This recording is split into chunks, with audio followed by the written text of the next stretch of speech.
आज के पावन राम कथा सत्र के समस्त श्रोताओं का वंदन एवं हार्दिक अभिनंदन।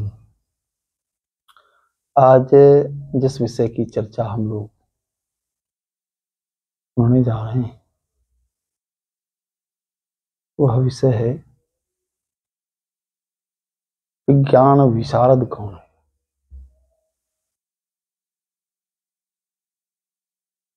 मानस की एक पंक्ति है, हम जी निवेदन कर रहे हैं। सुख सनकादि भगत मुनि नारद जे मुनिवर विज्ञान विशारद।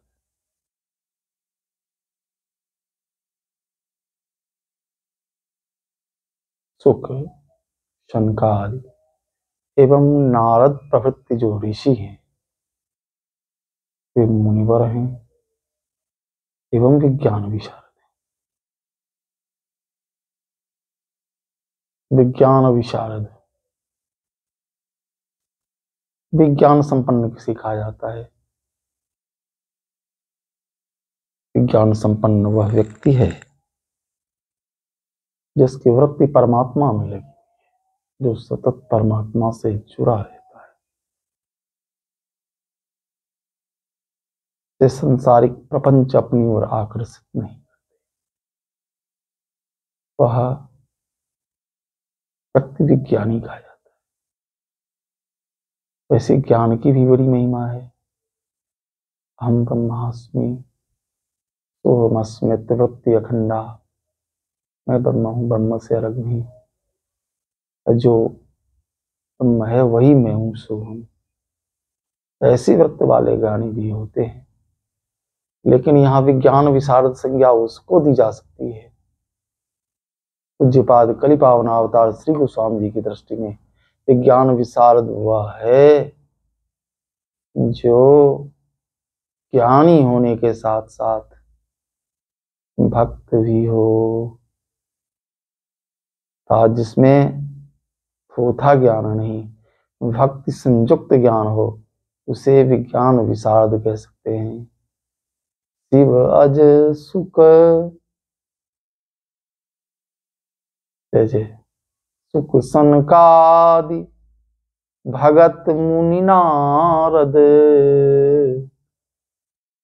सबसे पहले विज्ञान विशारद मुनि कौन है? उसमें श्री सुखदेव जी की गणना हो रही है। सुख सनकादि, जैसा कि हम लोग जानते हैं श्री सुखदेव जी महाराज पिछले जन्म में तोता थे और इनको भगवान भोलेनाथ से अमर कथा सुनने का अवसर मिल गया।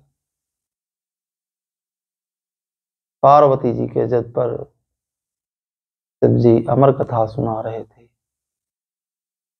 कथा सुखद होती है, आनंदप्रद होती है, विश्राम दिलाने वाली होती है, आराम देती है। कथा सुनते सुनते पार्वती जी झपकी लेने लगी। एक सुख, एक तोता भी कथा सुन रहा था, उसने देखा कि पार्वती जी झपकी लेने लगी हैं और अब हुंकारी भरने की मेरी बारी है। अब जब शिव बोलेंगे तो मैं हूं करूंगा। एक तोता हूं करने लगा और कथा चलती रही।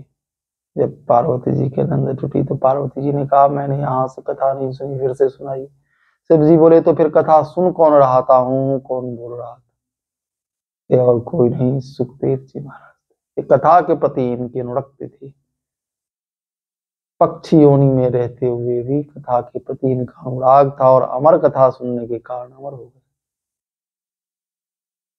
शिव जी ने सोचा कि ये मर्त्यलोक है और मर्त्यलोक में कोई अमर हो जाए यह ठीक नहीं, इसलिए त्रिशूल का प्रहार किया। आगे आगे सुखदेव जी भाग रहे हैं, पीछे से त्रिशूल जा रहा है। भागते भागते सुखदेव जी महाराज भगवान व्यास की धर्मपत्नी के मुख में प्रवेश कर जाते हैं। जब वो जम्हाई लेने लगती है उससे मुख में प्रवेश कर जाते हैं, गर्भ में प्रविष्ट हो जाते हैं। पीछे से वह त्रिशूल आ रहा है। भगवान व्यास ने देखा त्रिशूल को आते हुए शिव जी के रूप में, पूछा कि आप इधर?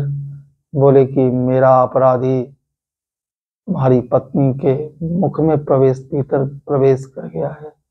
बोले क्यों, क्या बात है, आप क्यों क्रोधित हैं? बोले उसने अमर कथा सुन ली है। व्यास जी बोले अमर कथा उसने सुन ली है तो उसको मारना उचित है। अमर कथा सुनने के बाद व्यक्ति अमर हो जाता है, तो आप उसको मारने के लिए पीछे क्यों लगे हैं? शिव जी रुक गए। शिव जी ने कहा कि यदि आज यह मर जाता है, कथा की महिमा अमर कथा की समाप्त हो जाएगी। वही सुखदेव जी महाराज अमर कथा को सुनने के उपरांत जब उनका जन्म होता है तो सीधे जंगल का रास्ता ले लेते हैं। पिताजी व्याकुल हो जाते, तो पीछे पीछे दौड़ने, घोड़स वर्ष की अवस्था में पीछे पीछे दौड़ने लगते हैं। तो सुखदेव जी महाराज वृक्षों में प्रविष्ट होकर सुको हम कहते हुए उत्तर देते हैं कि आपका पुत्र आत्मवत हर जड़ चेतन प्राणी में समाया हुआ है। इतनी महिमा शुक्राचार्य जी की थी, देव जी करते थे। ये ज्ञानी है, संसार के प्रति इनकी आसक्ति नहीं है। चल पड़े जंगल की ओर, जंगल की ओर जा रहे हैं तो एक अजीबो गरीब दृश्य सामने आता है। कुछ देवांगनाएं स्नान कर रही हैं और स्नान करती हुई देवांगना नवजुवक सुखदेव जी के जाते हुए भी उसी तरह स्नान में तल्लीन रह जाती हैं। लेकिन जब पीछे से व्यास जी आ रहे हैं तो जल्दी जल्दी कपड़ा पहनने लगती हैं। व्यास जी ने कहा कि माताओं ये बताओ, मेरा बेटा जवान है, वो इधर से जा रहा था लेकिन आपके ऊपर उसका कोई प्रभाव नहीं पड़ा, और जब मैं जा रहा हूँ तो आप कपड़ा पहनने लगी जबकि मैं बूढ़ा व्यक्ति हूँ। माताओं ने कहा व्यास जी आपका पुत्र ब्रह्म ज्ञानी है, सर्वत्र भगवत दृष्टि उसकी है, उसके लिए नारी पुरुष कोई नहीं, भगवान ही हर रूप में है। लेकिन आप में अभी भी भेद है, आप समझते हैं यह नारी है और यह पुरुष है। इस कारण आपके आने पर कपड़ा पहनने के लिए हमें जल्दी करनी पड़ी और हम लोग कपड़ा पहनने लगे। तो सुखदेव जी की यह स्थिति है। भगवान के प्रति कितना अनुराग है सो देखिए। अगस्त जी के शिष्य गा रहे हैं, अहोबकीयम अस्तन कालकूटम जिघान सयापा यद्यप्यसाध्वी लेवे गतिम धातृचितां ततोन्यम कंबा दयालु शरणं व्रजेम अहो वकीयम।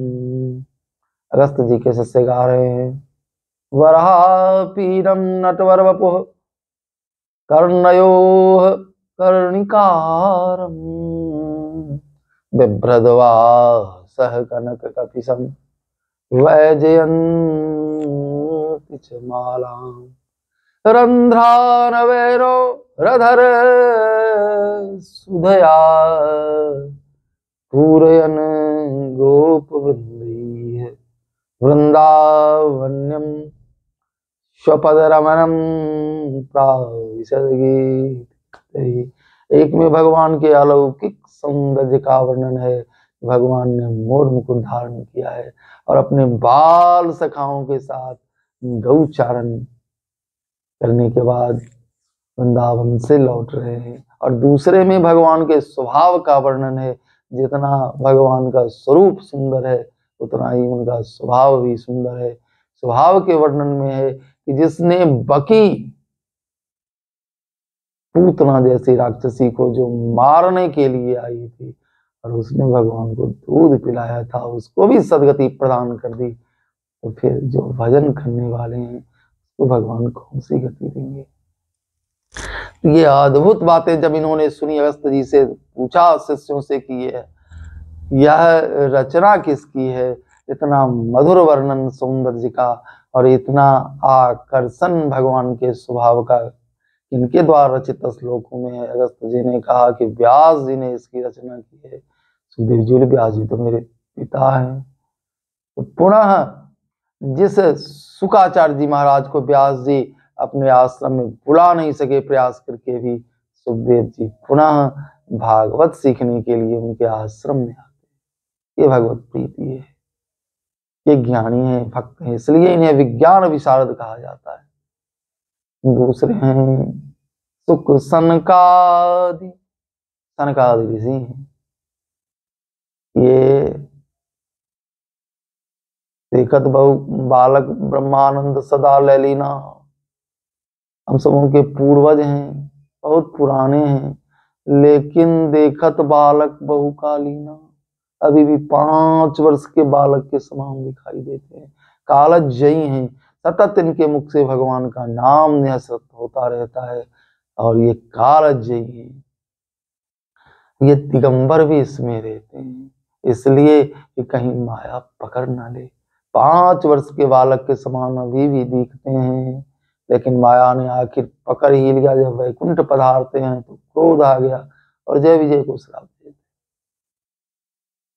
ये हमारे सनकादि ऋषि हैं, सनक, सनंदन, सनातन और सनत कुमार, ये ब्रह्मा जी के मानस पुत्र। और दूसरी ओर हमारे सुखदेव जी महाराज हैं। सुखदेव जी महाराज ने ज्ञान के लिए इन्हें जनक जी के पास भेजा गया। जनक जी से इन्होंने ज्ञान की प्राप्ति की है और वहां इनकी परीक्षा भी हुई है। परीक्षा करने के क्रम में जनक जी ने परीक्षा ली। नारद जी भी वहां थे, एक तरफ नारद जी हैं, दूसरे तरफ हमारे सुखदेव जी हैं। इनके बीच में रंभा को बिठाया गया। रंभा आके बैठ जाती हैं तो नारद जी महाराज खिसकने लगते हैं, लेकिन शुकाचार्य वैसे ही बैठे हैं, उन पर उनका कोई प्रभाव नहीं पड़ता है, क्योंकि उनकी दृष्टि तो भगवान में ही थी। वो नारी को भगवती के रूप में दर्शन करते हैं। इस तरह उनका आकर्षण जो है सो भगवती के प्रति है, उस नारी के प्रति नहीं है। तो ये एक अद्भुत चरित्र वाले व्यक्ति हैं हमारे श्री सुखदेव जी महाराज, जो द्वय अष्टवर्षम हमेशा खोरस वर्ष के समान दिखाई देते हैं, रंग धरंग रहते हैं। अद्भुत छवि वहां की छवि इनकी है, किसी को अपनी ओर आकर्षित करते हैं। एक आकर्षक मुखमंडल है। और जब परीक्षित महाराज की मृत्यु समीप आ गई, आसन्न निकट मृत्यु है, उस समय किसी ने भी उनके उद्धार का कोई मार्ग बताना उचित नहीं समझा। तब सुखदेव जी ने भागवत कथा सुनकर उनका उद्धार किया। तो एक अद्भुत उद्धारक भी हैं। तो ये विज्ञान विशारद हैं। विज्ञान विशारद कहने का तात्पर्य है जो ज्ञानी भी है और भक्त भी है। नारद भी ज्ञानी है और भक्त भी हैं। हमारे सुखदेव जी महाराज ज्ञानी हैं, भक्त भी हैं। सनक, सनंदन, सनातन, सनत कुमार भी उसी कोटि में हैं। हम इन नारद प्रवृत्त ऋषियों को बारंबार प्रणाम करते हैं। आप भी प्रणाम करिए, आपका भी मंगल होगा।